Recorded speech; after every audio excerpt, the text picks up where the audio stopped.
Hey, what's up, Lainey? What's up? So, guys, this is the martingale she needs right here, this one. So, let's show me how she walks. Somebody show me. She's never been on a leash? Oh, so she just does her own thing. She lives the life of a wolf. You know, the scary dogs, I gotta kinda, hey girl. I gotta kinda like,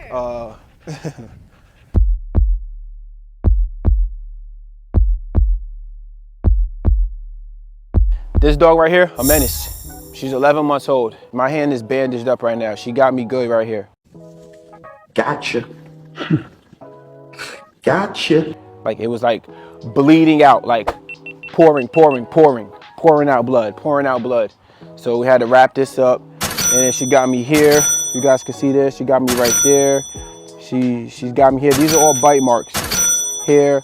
These are scratch marks because while she was biting me, she was biting me and scratching me at the same time. And you know, she got this finger had to put a band-aid on it. She got me here. You see this. She got me right here too. These are all bite marks, and then the scratches are just her. Scratches is just her claws. You know, boo, nothing crazy. But as you can see, even when she did that, I still didn't lose my cool. Because if I did, she wouldn't even want to stay near me. She'll probably be like ducking and stuff like that because, you know, usually when stuff like that happens, first thing people want to do is just like go crazy on the dog. See, now you stepping out of your lane once again, so I might have to smack that ass. But I couldn't do that because she's here for training, and I gotta expect these type of things when dogs come in here like that. You know, it's not like I did something to her and then she was just like, oh, I'm just gonna attack this guy. All I did was hold her by the collar and walk her.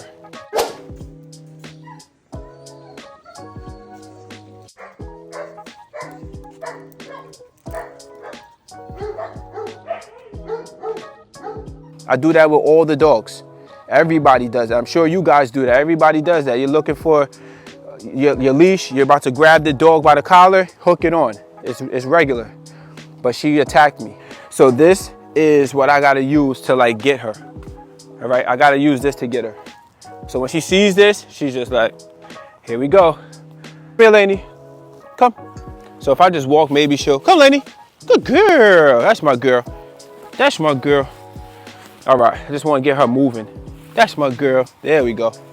All right, you see she's not hand shy, she's not scared of my hands because I did not put my hands on her. I don't do that when it's training time. I only do that when it's playing time. We wrestle and stuff like that. This is why you got to start training your dog at super young ages so you could avoid things like this happening, because these things happen. And she didn't do it like she was like, oh, I hate this guy. She did it because she was like, I don't like that martingale. So she bit me. I don't like that martingale. Get it off me. This is why also harnesses, throw it in the garbage. Don't use harness, guys. Get the harnesses out of here. They're garbage. Your dog gotta get used to a slip lead. They have to get used to these things. They gotta get used to slip lead. They gotta get used to martingale collars. They gotta get used to, it don't matter, any collar.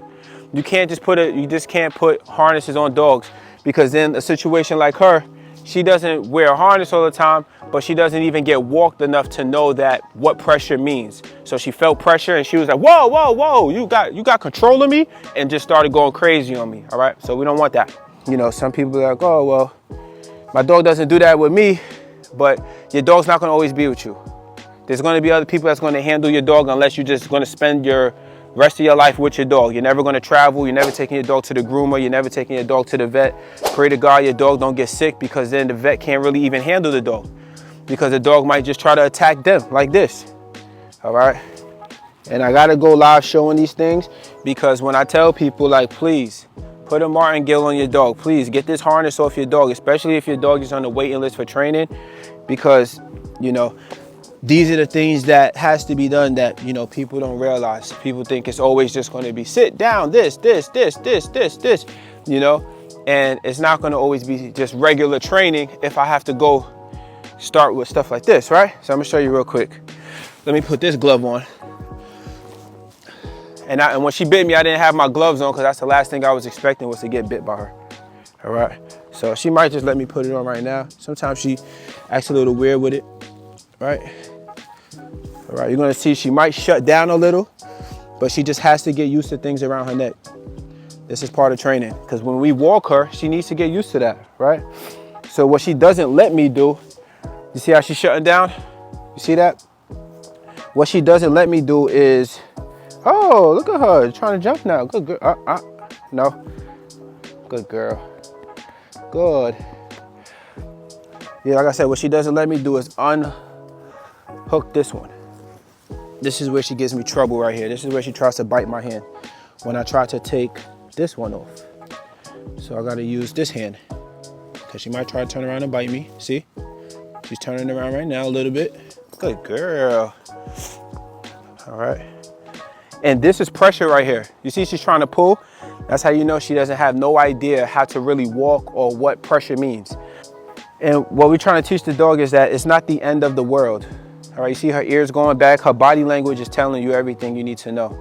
Tail's under her butt, under her legs. Her ears are like slightly back.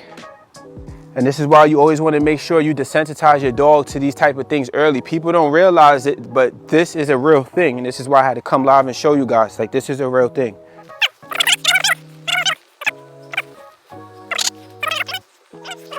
Come on, DJ, find it. Got it. Look at that. She let me do it. Yes. All right, now what I'm gonna do is, I'm gonna unplug it again. I said unplug it. I'm gonna hook it. All right, I'm gonna play with it a little bit while it's over here, just to make sure. Good girl. All right, I want her to feel that, and it's okay. I need to be able to handle her. That's a good girl. Yes. Yes is the reward word. Every time she hears that, I want her to know to look up. There's food somewhere. Look up. You did it. You did a good job. That's a good girl, Lainey. Yes. There we go. I'm gonna try to do a little something with her. Sit. Yes. So they naturally, automatically, if you pull up, they're gonna sit. So I'm saying it while I'm doing it, just to kind of teach it to her and let her know it's a good thing. You feel that? Sit. It's a good thing. Okay. Yes. That's a good girl. A good girl, right? Watch this. Sit. Yes. That's a good girl. Okay. Yes. So now what I'm doing is I'm introducing her to leash pressure. I'm introducing it to her. I'm going to move the slip lead up to the top of her head. All right, because it's at the bottom. When you have a slip lead, the proper fitting for a slip lead is at the top of the neck, not the bottom of the neck, at the top, right behind the ears. All right, so I'm gonna try to make her feel as comfortable as possible. Good girl, baby. Without her trying to bite me. You know, loosen it up a little bit. And then put it right there. That's where it needs to be. Now I got 100% control over her. All right, it's right there. See, right behind the ear, you know. And this is not even a real slip lead. This is just like, I just made it. I just put the hole through it, boop, you know. Yes, that's my girl, right? Okay, you see how she just popped up? That's why slip leads are great too. Like this is technically a slip lead, right? Watch this. Okay, I got control over her. When you put at the top of the neck, you got control over the dog. All right, watch, sit. See that? See how smooth she just sat down? That's leash pressure. All right, okay, yes. You see how she just hopped up? We want to keep it like this. You don't want to start training your dog, even if your dog is a little reactive with you or your dog's a little mean, you got to make things as positive as possible. Yes, you could be upset with your dog because they bit you, but what you don't want to do is take your anger out on them. You're just going to make it worse. Now you guys are going to be enemies. All right? Especially when you know your dog didn't do it because they really are attacking you. She only did it. She only attacked me because I held the martingale and she wasn't used to pressure. Yes, this is why I say, guys, when you have the harness on your dog, that's a disservice. You're doing a disservice to your dog. They don't need that harness. They don't need it. You got to put that martingale on them. You got to put a slip lead on them. You got to put a collar on them ASAP. Because if they go to the groomer, they go to the vet, they're not going to walk your dog in the back with the harness. Even if they do, they're only doing that to make you feel happy, but as soon as they close that door, they're getting a slip lead. Immediately. A slip lead, immediately. Your dog's gonna have to get on one of these. And then once your dog get on that, and they're only used to harnesses all the time, your dog's gonna act like a fish out of water. Okay, good girl, yes. All right, see, now we got this thing on. Since she's been here, I couldn't even take her for a walk. Come, yes. It was just outside, use the bathroom, water, food, that's it. Sit, sit, good. Oh, whoop, whoop, whoop, whoop, there you go. See what I'm talking about? See that? Just when we thought it was safe. You see that right there? Perfect example of what I was saying. Yes, perfect example. She still sat down, so I'm gonna reward her for that. But you see that fish out of water? She jumped and she started flopping. So it tells you like, yeah, she's gonna sit. I got the control over her, but when she feels like acting out because she's not used to it, she will just act like a fish out of water. But this is why you need to have these things on your dogs from as soon as you get the dog, as soon as you get it. People get dogs at 2 months like, oh, I don't want to put a collar on my dog. I'm just going to let the dog run free, or I'm going to just use a harness. You don't want to do that. Okay. Okay. Yes. But you see like how even when she act like that, I didn't freak out. Come. Good girl, Lainey. Yes. I didn't freak out. I'm just keeping it calm right now. And this is a session right here. You know, yes. Like this is the session. I got her food in my pocket. And this is a session. Sessions aren't always like, all right, it's not about always what you want to do. Sessions are what do you have to work on with that dog. All right. Right now, she needs to understand that when she feels this leash pressure, it's not a bad thing. All right. Okay. That's a good girl. Sit. Yes. It's not the worst thing in the world. All right. And I need her to know that when I put this thing on you, don't bite me.